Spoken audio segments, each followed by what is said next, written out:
Divya Hindi news, लोकशाही का मजबूत आधार स्तंभ।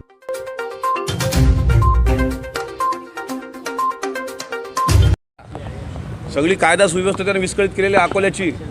आमच्या इथल्या ज्या काही पदाधिकाऱ्यांनी गाडीवर हल्ला करण्याचा प्रयत्न केला त्यांचे माझे चांगले संबंध होते याच्यापूर्वी, पण हा आला हरामखोर आणि त्यांनी कलुषित करून टाकलं वातावरण।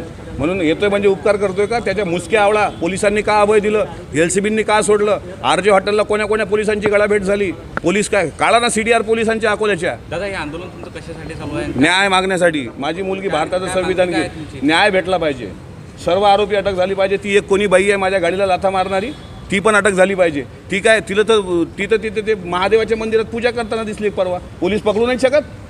काय करतात पोलीस माझ्यासारख्याला अशा पद्धतीनं?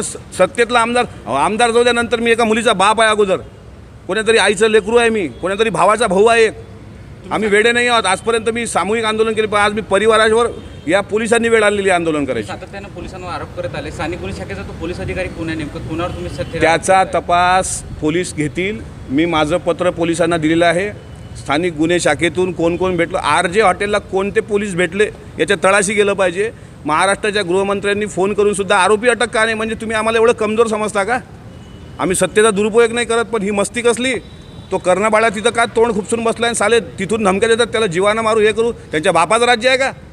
एक तर ते राहतील, एक तर मी राहील। काही झालं चालेल, आता काहीही झालं तर चालेल। अमित ठाकरे नाही, पण ते त्यांचा प्रश्न आहे तो। ते आता गेले, माझं लक्ष नाही त्यांच्यावर गेले असतील तर। आता अपेक्षा तर मी केली नाही, आता मला सुरक्षेची अपेक्षा नाही। महाराष्ट्रातला सामाजिक संघटनेतला तळागाळातला माणूस कालपासून मला फोन करतोय की आम्हाला एक आवाज द्या। मग सिंधुदुर्ग असेल, कोल्हापूर असेल, तिथून आम्ही सगळं बाजूला ठेवून तुमच्यासाठी येतो। आता तो कर्णबाळ्या तिथला हरामखोर इथं मुंबईतून इथं येतो, भावाभावात भांडणं लावतो, अख्ख्या अकोला जिल्ह्याचं वातावरण दूषित करतो। पोलिसांना कळत नाही का? गळाभेट घेतली पोलिसांनी। आता पोलीस पण माझ्यावर राग ठेवतील ना की हा आपल्या विरुद्ध आंदोलन करतोय, साले किसमे अटकवा मला भारतीय संविधानात न्याय मागण्याचा अधिकार दिला, ते मागण्यासाठी मी बसलो इथे। दादा आज अमित ठाकरे सुद्धा अकोल्यात येत आहे, तो त्यांचा प्रश्न आहे। त्यांनी काल माहितीचं द्यायला पाहिजे होतं, येत असतील तर ते त्यांचा प्रश्न आहे, तो मी काय बोलणार हो तिकडं। सरकार माझं आहे, मी सरकारमधला एक सामान्य सदस्य आहे ना। सरकार माझं आहे, हे तुमचं म्हणणं बरोबर आहे, पण मग सरकारमधल्या दोन प्रमुख नेत्यांनी फोन केल्यावर पोलीस का सिरियस नाहीत? उपमुख्यमंत्री अजितदादांनी फोन केला, उपमुख्यमंत्री आणि गृहमंत्री देवेंद्र फडणवीसांनी फोन केला, आता काही मिनिटापूर्वी अंबादास दानवेंचा फोन एसपींना आला।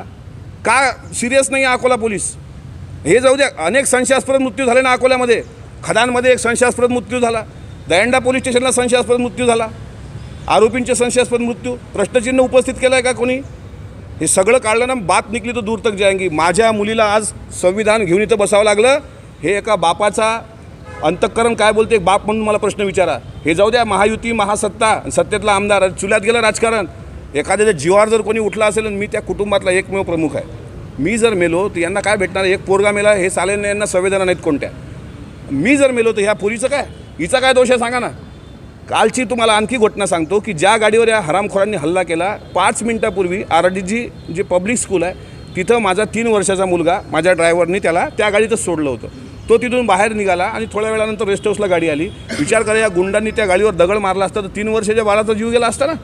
मग तुम्हाला 3 वर्षाचं लहान बाळ, एक 6-7 शिकणारी मुलगी, याच्या बापाला मारून जर तुम्ही आसुरी आनंद घेत असाल हरामखोरांनो, तर एक बाप म्हणून मी तेवढा खंबीर आहे। राजकारण गेलं खड्ड्यात, मला नको राजकारण, महायुती बी हे ते सगळं बाजूला ठेवा।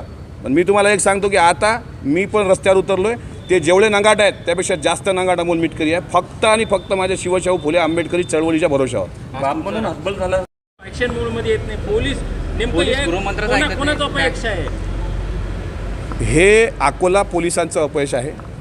त्याचं कारण, अकोला पोलिसांना माझ्या समोर मी ज्यावेळेस फोन केला होता, गृहमंत्री देवेंद्रजी फडणवीस यांनी सक्त निर्देश दिले होते, आरोपीवर कठोर कारवाई करून आरोपी अंदर करा, वाटल्यास तुम्ही माझ्यानंतर SP साहेबांना विचारू शकता।